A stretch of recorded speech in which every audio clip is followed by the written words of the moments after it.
Dear students, I am Saita Sahu, Assistant Professor in Bharati College of Pharmacy. So, today's video is B.Pharm Course 7, Physical Pharmaceutics 2 subjects, and today we will start the remaining portion of post dispersion, that is emulsion. Okay, so let's start the video. Lecture is theory of stability of emulsion. Okay, so in previous classes we have discussed about the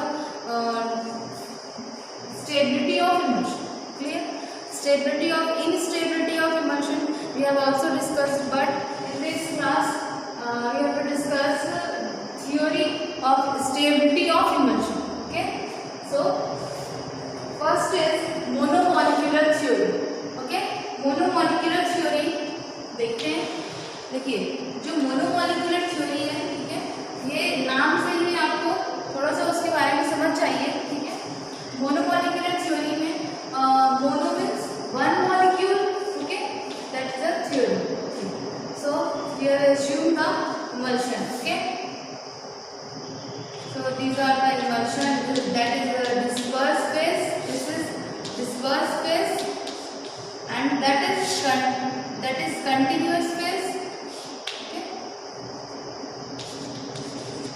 so that is disperse phase, that is continuous phase, and we have known the emulsion is a thermodynamically unstable system. Clear? So emulsion जो है वो thermodynamically unstable system है. So both two phases are not stable in a long time. Clear? So इनको stable करने के लिए हमको किसी न किसी एजेंट्स की हेल्प लेनी होगी. Okay, that's called emulsifying agents. Okay, so first you have to recall the and teach you instability of emulsion में first point आपका था flocculation. Okay, you have discussed about the flocculations. ठीक है, flocculation is a reason for instability of emulsion and suspension. Okay, so first is flocculation. So in flocculations instability, ठीक है, flocculation अगर occur हो गया तो instability को गुना है.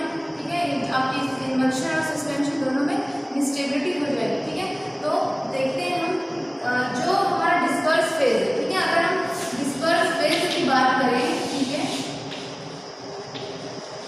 डिस्पर्स फेज की अगर बात करें, ठीक है, जो डिस्पर्स फेज है उसमें अगर लार्ज ग्लोब्यूल साइज है और लार्ज पार्टिकल साइज है तो वो हमारे लिए, ठीक है, इंस्टेबिलिटी का एक कारण बनते हैं. ठीक है, सो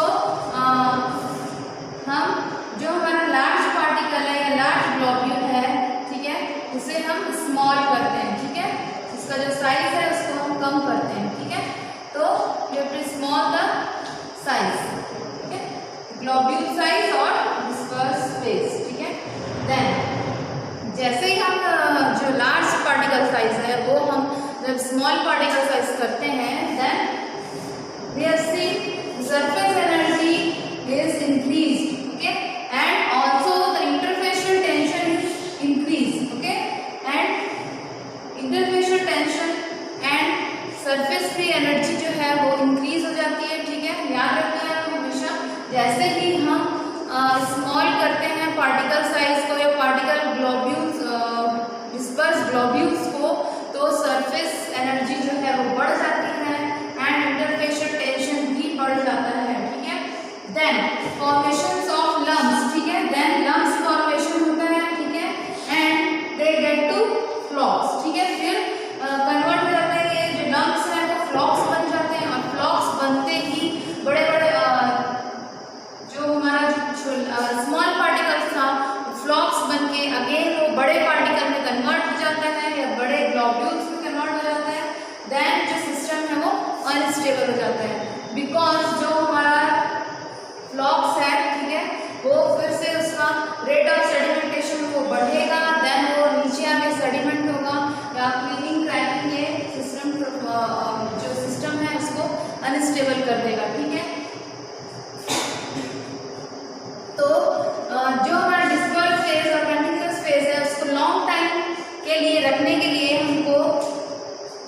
स्टेबल बना रहे, ठीक है, इसमें cracking, creaming, phase inversion, okay, coalescence, flocculation, ये सारे ना हो, ठीक है, ये सारे जो इंस्टेबिलिटी के जो फैक्टर्स हैं ये ना हो, उसके लिए हम इस इमल्शन में ऐड करते हैं इमल्सिफाइंग एजेंट्स को हम ऐड करते हैं, because the emulsifying agents are those substances they reduce the interfacial tension between the both two phases is continuous phase and dispersed phase, okay, both जो continuous and dispersed phase के जो globules and continuous phase के जो globules हैं दोनों के बीच जो interfacial tension है उनको ये कम करने का काम करते हैं कौन, emulsifying agents, ठीक है।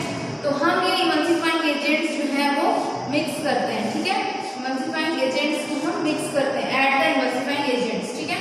अब यहाँ पे ध्यान से देखिए, जो हमारे डिस्पर्स फेज में जो इमल्सिफाइंग एजेंट्स, डिस्पर्स फेज में जो हमारे ग्लोब्यूल्स थे, ठीक है, ये जो ग्लोब्यूल्स थे उनके ऊपर में जो इमल्सिफाइंग एजेंट हैं वो हर एक मॉलिक्यूल के ऊपर एक एक परत चढ़ा देंगे, ठीक है, परत मींस लेयर, ठीक है, एक एक लेयर चढ़ा देंगे, ठीक है।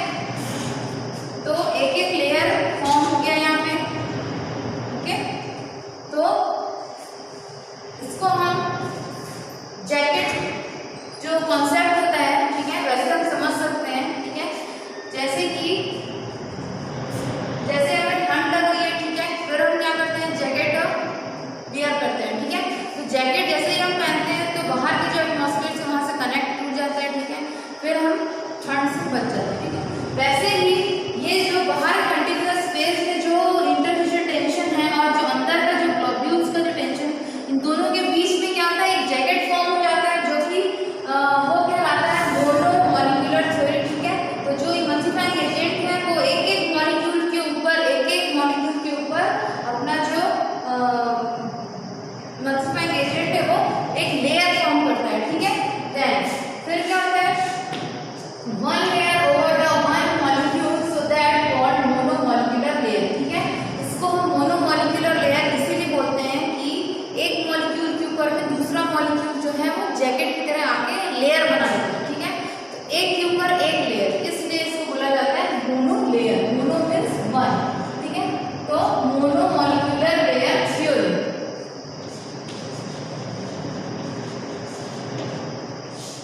Clear. So they reduce the interfacial tension and they are not aggregate with each other, ठीक है।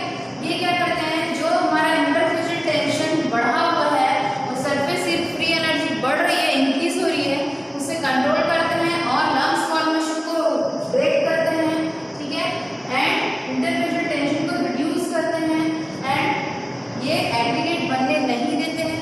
तो एग्रीगेट एक दूसरे के साथ में नहीं बनेगा, ठीक है, एक दूसरे के साथ इकट्ठा नहीं होंगे, तो हमारा जो फ्लॉक्स फॉर्मेशन वो भी नहीं बनेगा, फ्लॉक्स जो है वो बनना बंद हो जाएंगे, ठीक है, और जो हमारा सिस्टम है वो स्टेबल हो जाएगा, ठीक है। नेक्स्ट इसका जो कंक्लूजन है वो हम देखते हैं, इमल्सिफाइंग एजेंट्स हम जब ऐड करते हैं, ठीक है, या वेटनिंग एजेंट हम मिलाते हैं, ठीक है, तो ये क्या करते हैं कि हमारे जो मोनोमॉलिक्यूलर लेयर जो है वो फॉर्म करते हैं, ठीक है, मोनोमॉलिक्यूलर लेयर फॉर्म करते हैं हमारे ग्लोब्यूल्स में जो डिस्पर्स फेज में है वहाँ पे मोनोमॉलिक्यूलर लेयर फॉर्म करते हैं, ठीक है। उसके बाद and they disperse in continuous phase, ठीक है, उसके बाद ये सारे जो लेयर हैं डिस्पर्स फेज के वो कंटिन्यूअस लेयर में फैले होते हैं, ठीक है। Then an emulsion set to be stable, ठीक है। फिर जो इमल्शन है वो प्रॉपर डिस्पर्स फेज में कंटिन्यूअस में इस तरीके से मोनोमॉलिक्यूलर फॉर्म होने की वजह से ये प्रॉपर जो अपना सिस्टम है उसको बैलेंस कर थर्मोडायनामिकली स्टेबल करके रखते हैं, ठीक है, इसलिए इस इमल्शन को हम बोल सकते हैं स्टेबल इमल्शन, क्लियर। तो ये हो गया आपका थ्योरी। फर्स्ट हमने क्या पढ़ा है, मोनोमॉलिक्यूलर थ्योरी। मोनोमॉलिक्यूलर का मतलब होता है एक मॉलिक्यूल, ठीक है, की लेयर, ठीक है, एक मॉलिक्यूल की लेयर, ठीक है। तो ये हमारा इमल्शन है, इमल्शन में हमारे ग्लोब्यूल्स हैं, ठीक है। तो ये ग्लोब्यूल्स जो हैं जितने फाइन रहेंगे उतना ज़्यादा हमारा इमल्शन जो है बहुत अच्छा बनेगा, ठीक है। तो जो ग्लोब्यूल साइज है उसको हम पहले रिड्यूस करेंगे, ठीक है,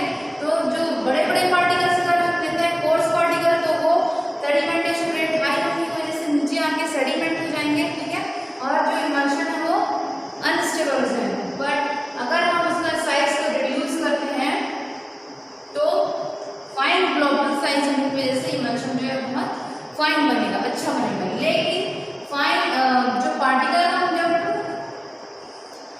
स्मॉल करते हैं, ठीक है, पार्टिकल साइज को जब हम कम करते हैं तो क्या होता है, सरफेस फ्री एनर्जी जो है वो इंक्रीज हो जाती है एंड उनके बीच का जो इंटरफेशियल टेंशन है वो भी इंक्रीज हो जाता है।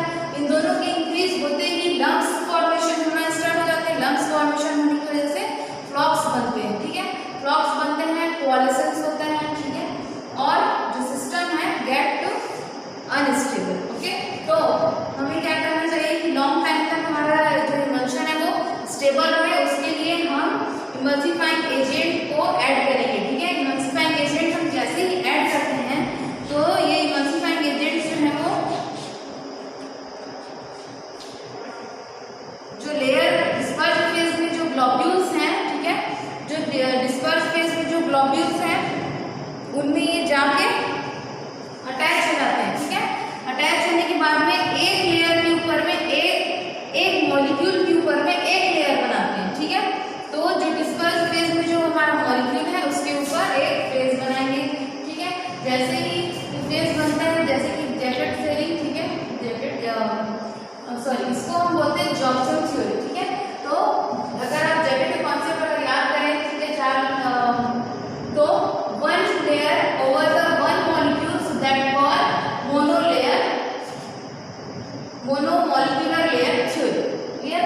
So they reduce the interfacial tension and they are not aggregate with each other, okay.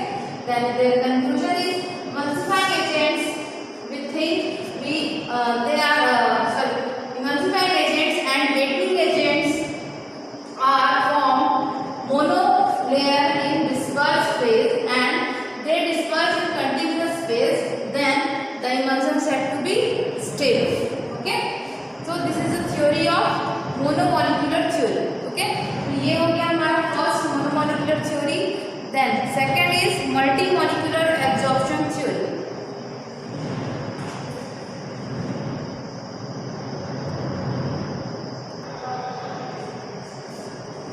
So next is multimolecular theory, multimolecular absorption theory, okay. देखिए इसके जो पहले हमने पढ़ा था वन मीन्स मोनोमोलिक्यूलर लेयर थ्योरी, ठीक है। अभी हम पढ़ेंगे मल्टीमोलिक्यूलर एब्जॉर्प्शन थ्योरी, ठीक है। मल्टीमोलिक्यूलर एब्जॉर्प्शन, एब्जॉर्प्शन का मतलब एब्जॉर्ब करना, ओके। तो multimolecular absorption theory means multi means एक से ज्यादा, ठीक है, मल्टी का मतलब एक से ज्यादा। तो सिंपल भाषा में अगर हम देखें, first we assume the emulsion, okay, this is the emulsion, okay, this is our globules, droplets, okay, so this is the disperse phase and this is the continuous phase, okay, this is continuous phase, okay. So they are thermodynamically unstable system, okay. ये because two layers are here, ठीक है, one is disperse phase and second is continuous phase, but they are thermodynamically unstable system, clear? So students, we have added the emulsifying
उसके ऊपर में क्या होता है, अब लेयर जो हम बनाते हैं, ठीक है, यानी कि जो लेयर बनता है वो बहुत सारे मॉलिक्यूल्स का बनता है, ठीक है।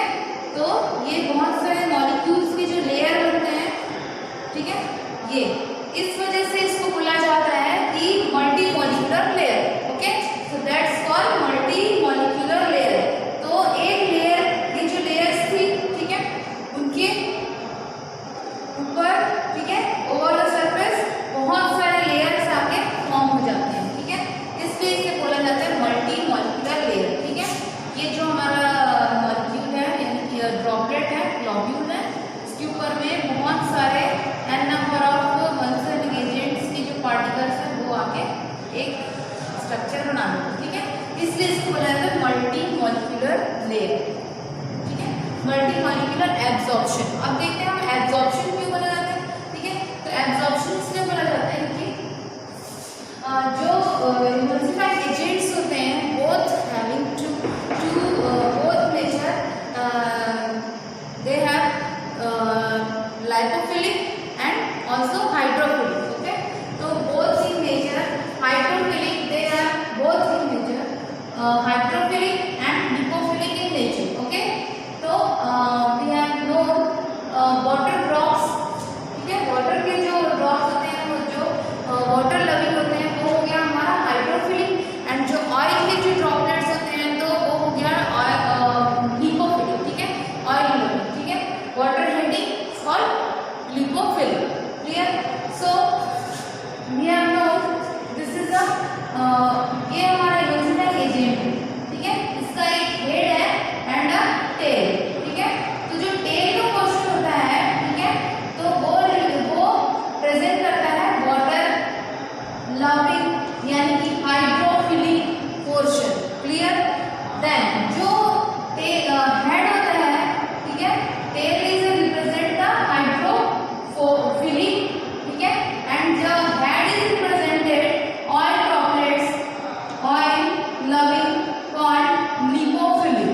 ओके, सो ये हेड और टेल जो है ये हमारे इमल्शंस के जो इमल्शन में जो डिस्पर्स फेज में जो ड्रॉपलेट्स हैं उनके साथ ये कैसे अटैच होते हैं हम देखते हैं, ठीक है।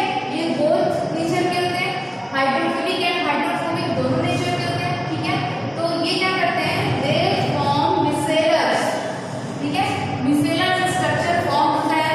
मिसेलर स्ट्रक्चर क्या होता है आप हम देखते हैं, ठीक है, ये है हमारा मॉलिक्यूल, ठीक है, तो ये मॉलिक्यूल है हमारा, ठीक है, देखिए ये मॉलिक्यूल है हमारा, ठीक है।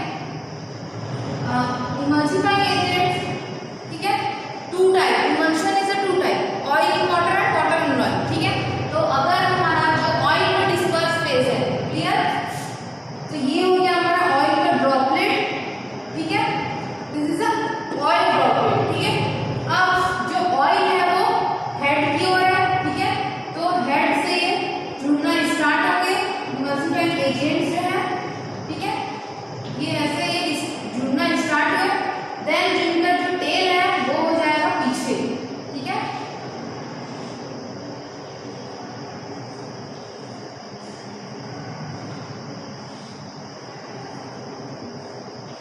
ठीक है, इस तरीके से जो टेल है वो पीछे हो जाएगा और ये इस तरीके से जो स्ट्रक्चर है इसका ये फॉर्म हो जाएगा, ठीक है। तो जो एक मिसेल्स फॉर्म होता है, ठीक है, मिसेलर स्ट्रक्चर, ठीक है, तो ये एक स्ट्रक्चर फॉर्म हो जाएगा, ठीक है। यहाँ पे ऑयल का ड्रॉपलेट डिस्पर्स फेज में अंदर है और जो वाटर जो टेल है इसका जो हेड है वो ऑयल ड्रॉपलेट यानी डिस्पर्स फेज में अटैच है और जो टेल है वो हमारा कंटिन्यूअस फेज में अटैच है, ठीक है। अब इस पोर्शन में देखते हैं, इस मिसेल्स में देखते हैं, जो वाटर है वो है हमारा डिस्पर्स फेज, ठीक है। तो ये वाटर के जो ड्रॉपलेट्स हैं, ठीक है, वो अटैच होंगे इससे टेल के साथ में, ठीक है, because tail is a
stable करके रखते हैं।